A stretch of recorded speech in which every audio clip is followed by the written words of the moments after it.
Bueno, o que tenho eu a dizer sobre Luciano Calegari? Todas as coisas ótimas e maravilhosas, as melhores lembranças de cobertura de televisão que eu possa ter, as melhores referências que eu possa ter tido no meu princípio de carreira, quando eu aprendi a discernir um planejamento de programação, o que era uma questão de tentativas de erros e acertos, o que era dar autonomia para as pessoas das suas respectivas áreas. Então, Luciano sempre foi no SBT, embora muitas vezes contrariado pelo patrão, aquela pessoa que dava autonomia para o diretor de jornalismo, para o diretor de dramaturgia, para o diretor de show, entendia do que estava fazendo, porque trabalhou ali no palco, atrás das câmeras, né? A pessoa que conhece todo o processo da cadeia televisiva, de produção da cadeia televisiva.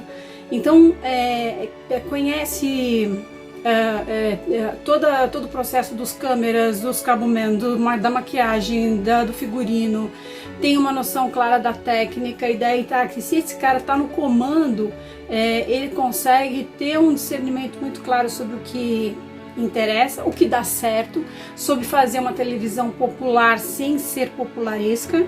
Embora, claro, muitas vezes a gente nessa história de tentativas, erros e acertos, você pode até resvalar aqui e ali, mas sempre muito cuidadoso na questão de reconhecer o que funcionou, o que não funcionou, o que pode estar passando do ponto, o que é do agrado do espectador. Então tem por trás daquela figura, quase aquela coisa italiana, com aquele sorriso largo, né, e aquela maneira de falar, aquela gargalhada. Para mim, na minha memória, é muito fresco isso. Por trás de toda essa figura tem um sujeito muito delicado no sentido de entender, muito sensível, né, no sentido de entender o que funciona, o que não funciona, qual é a linha entre o popular e o popularesco. E também, assim, na verdade, o Luciano teve à frente do SBT numa época em que o SBT tinha figuras muito refinadas, sem parecerem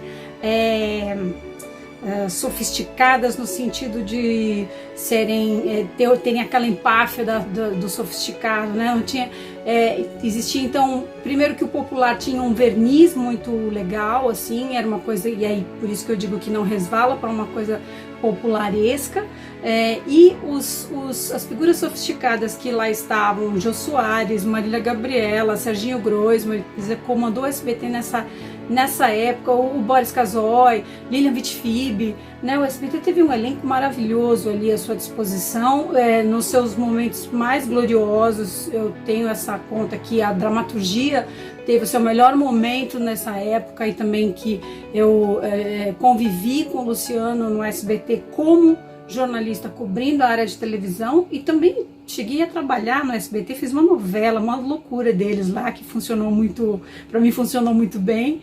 A novela era incrível, tenho o maior orgulho de dizer que fiz As Pupilas do Senhor Reitor. Eu brinco que eu lavei roupa pro Silvio Santos, porque eu era uma lavadeira.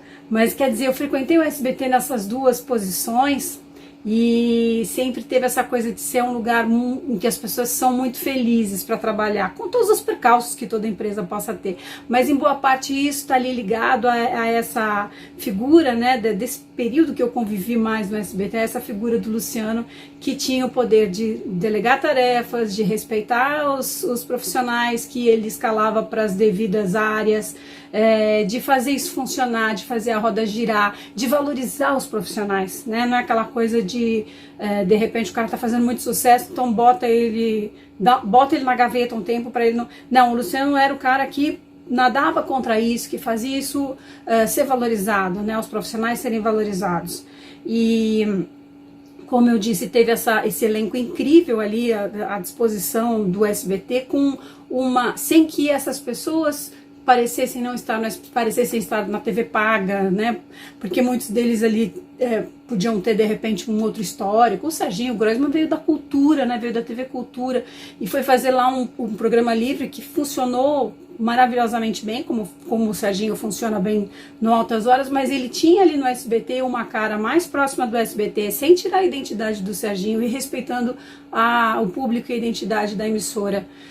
Uma frase que eu me lembro sempre, quando falo em Luciano, eu sempre me lembro dessa frase, que era assim: a Globo tem esse histórico de ser super absoluta no Brasil, no sentido de comer 70%, hoje menos, come menos, né? 70% da verba publicitária, e tinha uma audiência estratosférica, muito maior que as outras e tal, e aí ela acabava pautando muito as referências dos outros canais, e o Luciano sempre dizia, com muita cautela, o seguinte: quem tenta imitar a Globo corre o risco de fazer uma Globo mal feita. Então a gente tem que criar a nossa televisão. E eu acho que ele fazia isso lindamente.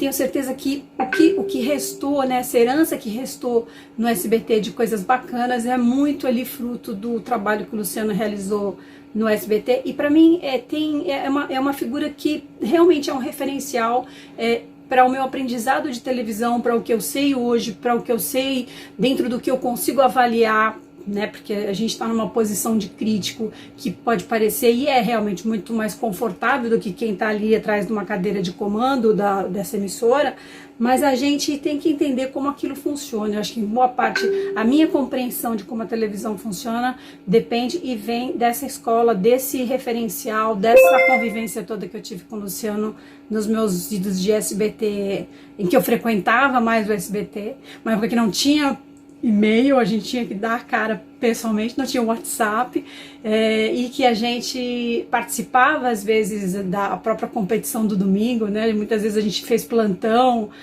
participando dessa competição de Faustão e Gugu, que foi bem uma época de efervescência ali nos anos 90 e tal, em que a televisão, né, os dois também procuravam os seus limites, muito na beira do precipício às vezes, mas funcionava, e de repente se achava que estava errado, puxava o freio, e o Luciano sempre muito cuidadoso com isso. Então tenho as melhores lembranças mesmo, assim, de algumas coisas até meio saudosas, no sentido de a gente saber que é uma época que não volta, né? A televisão mudou bastante, mas o que ela guarda, né? A televisão aberta continua sendo uma coisa avassaladoramente mais consumida pelo público, e o que ela guarda de DNA é muito a construção de poucas pessoas, de um time muito pequeno que construiu esse veículo. Luciano Calegari faz parte dela. Sempre lembro dele com aquele sorriso gigante, aquela gargalhada, às vezes até uma maneira meio fanfarrona de falar, mas de uma sensibilidade absurda, assim. Então